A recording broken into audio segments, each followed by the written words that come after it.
میں نا جانوروں کے مختلف کرداروں کے حساب سے مثالیں دی جاتی ہیں عربی زبان میں. اب یہ آپ سمجھ سکتے ہیں. کہنا نا یہ بہت درندہ ہے تو کہتے بھیڑیا. کہنا یہ بہت مکار ہے کہتے لومڑی. احسان فراموش ہے سانپ. آپ لوگ شاید کہنا نا بہت بہادر ہے کہتے ہیں شیر. جنگل کا شیر جس سے سب ڈرتے ہیں. توجہ, سارے جانور قد میں بڑے بھی ہوں,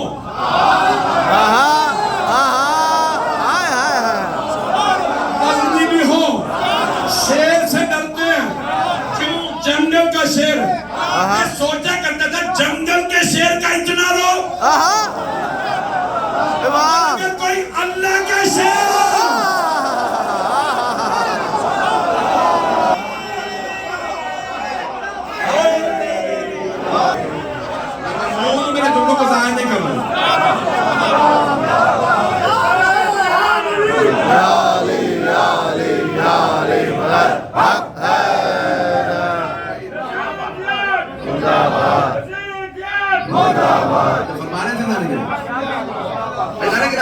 سیدہ کے الفاظ کو سنیے گا. بی بی فرماتی ہیں کہ دائب العرب کہ جتنے عرب کے بھیڑیے تھے تم پہ حملہ آور ہوتے تھے اور تم ایسے بیٹھے رہتے تھے جیسے سروں پہ پرندے.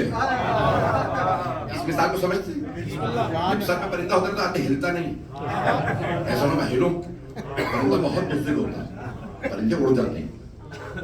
بی بی فرماتی ہیں تم ایسے بیٹھے رہتے تھے جیسے سروں پہ پرندے بیٹھے. جب عرب کے بھیڑیے حملہ آور ہوتے تھے تم ایسے بیٹھے رہتے تھے جیسے سروں پہ پرندے ہوں. اور وہ کہتی ہیں وہ میرے ابن عم تھے.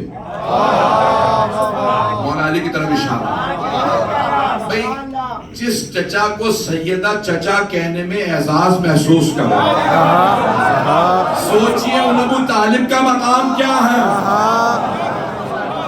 بی بی فرماتی ہے تم بیٹھے رہتے تھے, وہ میرے ابن عم تھے, وہ علی تھے جو سارے بھیڑیوں کا مقابلہ کرتے تھے. بہت بڑے جملے.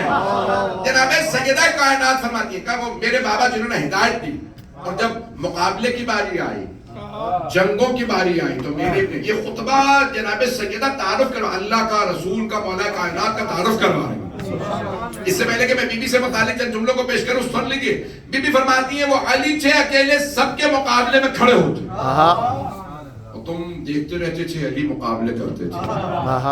اور آج تم کے خلاف ہو گئے. کل تم ہر بات پہ علی سے پناہ مانگتے تھے, یا علی آگے بڑھ کے حملہ کیجئے, یا علی آپ آگے بڑھیے. اور آج علی پہ تم اس طرح سے پیش قدمی کر رہے ہو کیونکہ علی تلوار نہیں اٹھائیں گے.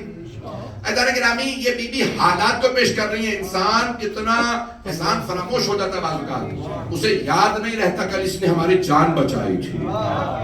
بی بی نے جناب سرور کائنات کا بھی تعارف کروایا, مولا کائنات. سنیں گے نا یہ الفاظ کو میرے, یہ الفاظ میں جانتا ہوں بہت سخت اور یہ تلخ الفاظ ہے, تعریف بڑی تلخ ہے, لیکن پیش کرنے پہ مجبور ہوں. اعزائے گرامی, جناب سیدہ ایک مرتبہ اپنے بابا کا تعارف کروا, کہتی ہیں اللہ نے میرے بابا کو اپنے پاس بلا لیا. فہوا فی راحت, اور اب وہ بڑے آرام میں ہیں, اس دنیا کی سختیوں سے آرام میں. دنیا میں جب تھے تمہارے ساتھ, جب تھے تو سختیوں میں تھے, اور روز کوئی نہ کوئی ان کے لیے سختی آتی تھی. اب وہ جنت فردوس میں. میرے بابا آرام میں, اس دنیا کی تمام سختیوں سے آرام میں, راحت میں. میرے بابا کو اب کوئی پریشانی نہیں ہے کیونکہ وہ جنت میں, اللہ نے انہیں وہ مقام دیا. پھر اب جناب سیدہ چند جملے کہتی ہیں رسول, میں بی بی پہ پیش کرنا چاہ رہا ہوں لیکن میں یہ بی بی کے اگر جملے نہ پیش کروں سرور کائنات, اللہ نے میرے بابا کو مبعوث رسالت دینے سے پہلے چن لیا تھا. ابتعثہ قبل ان ارسلہ. یہ الفاظ بڑے گہرے, جو لوگ پہنچ گئے ہیں وہ پہنچ گئے ہیں. تھوڑے سے وضاحت کر دوں گا. بی بی فرماتی ہیں اللہ نے میرے بابا کو رسالت دینے سے پہلے چنا. دنیا میں جسے عہدہ ملتا ہے اسے تب لوگ پہچانتے, ارے یہ پریزیڈنٹ صاحب ہیں, یہ پرائم منسٹر صاحب ہیں, چیف منسٹر صاحب ہیں. ابھی بھی مجمع نہیں ہے. لوگوں کی شناخت ہوتی ہے عہدوں کے بعد. بی بی فرما رہی ہے اللہ نے میرے عہدہ بعد میں دیا، پہلے چنا یہ محمد ہے۔ بہت سے لوگ پہنچ گئے، ابھی بھی سارے لوگ نہیں ہیں۔ عزیزان گرامی توجہ، ہاتھ جوڑ کے جملہ پیش کر رہا ہوں، خون جگر دے رہا ہوں، خدا کی قسم میں اتنی تفصیل میں نہیں جانا چاہ رہا تھا۔ بی بی فرما رہی ہیں تم سب نے میرے بابا کو